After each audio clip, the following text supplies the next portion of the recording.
Hello, I'm Marcus. Welcome to Tesla Simplified. If you're into Tesla content, please take a look at my other videos where I talk more about Tesla and the Green Revolution. Before we begin, the name of this channel is Tesla Simplified. That means that I may not use the same tax terms as an accountant or the IRS. This is done in an effort to try to explain it in more simple terms so more people can understand it. Now let's get into it. Today we're talking about the US IRA tax credit of 2022. It's a tax credit, and for now, you will have to pay full price and get the deduction later. For most people, that means that the money will not go back into your pocket until around March or April of 2024. It is not given as a deduction at the time of purchase. The reason for this is that it hasn't been implemented by dealerships/stores yet. The deduction at the time of purchase will likely be implemented around the end of 2023 at the earliest, in my view. This tax credit will be in effect from January 1st, 23 to December 31st, 2032. But I wouldn't wait too long. Lawmakers can change it, and with inflation being so high, the value of the $7,500 will diminish over time. Now let's talk about the definition of SUV first. SUV, we all know, is a sport utility vehicle. This used to mean very large cars, in simple terms, but since then, it has become a marketing term, and it gets even more complicated when you add compact SUV and crossover to the mix. I don't tend to think that large groups of people have a bias against Tesla, so I look for other explanations. In my view, it could be the confusing SUV term, the all-wheel drive term, the four-wheel drive, or the 4x4 term, and the way Tesla filed the paperwork that has to be provided to the government, and the fact that the law is very confusing to implement.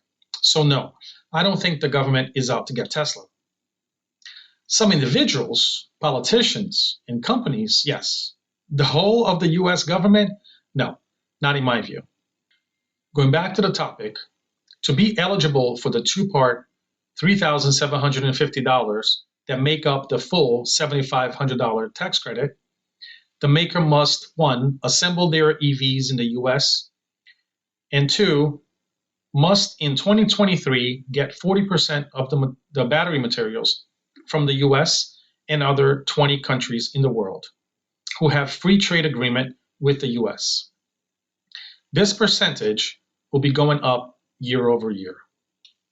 Also, you can't earn more than $150,000 per individual, $225,000 per year for head of household, or $300,000 for joint filers after you have subtracted your deductions. Sedans with an MSRP of over $55,000 and SUVs, pickups, and vans of over $80,000 don't qualify. If the sedan, for example, is less than 55, and then you add a color or other options that takes it over the 55,000, then you will not get the credit. Side note here about the MSRP. This implies that a dealer can add a market adjustment fee, and this fee will not affect the credit price limit. So if your car is $54,500 and the dealer adds another $2,000 as a market adjustment fee, you will still get the credit. Starting in 2025, EVs that have materials or components that come from China will also not get the credit. This is a big deal because a lot of parts, including most batteries, come from China today. EV makers are making changes to meet this goal, but for now, it isn't in effect.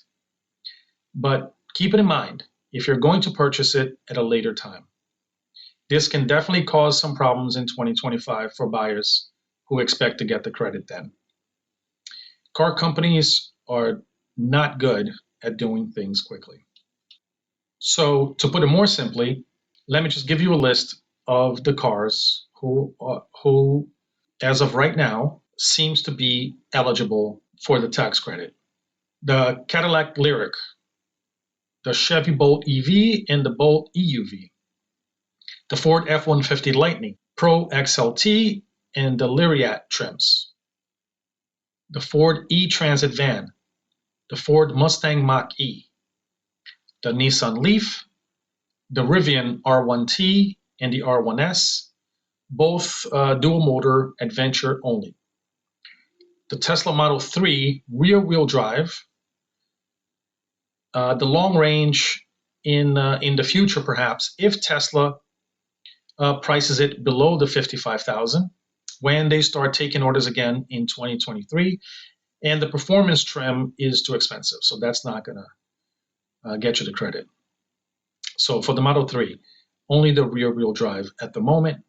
For the Tesla Model Y, only the 7-seat versions will get you the credit. Other versions are too expensive or are considered a sedan and will not get you the credit. This new law will also hurt most manufacturers because they will lose the credit that was in place for them in 2022. Only GM and Tesla will have a net gain because they didn't have any credit for their cars in 2022 at all. Again, this is because these EVs were not made in North America, they were too expensive, or because the battery materials and components are sourced outside the US Free Trade Agreement countries. The good news is that manufacturers are already adapting and making changes to qualify in the next few years. This was a big reason the law passed in the first place, to bring jobs to the US. Used EVs and hybrids are also eligible, but that is a subject for another video.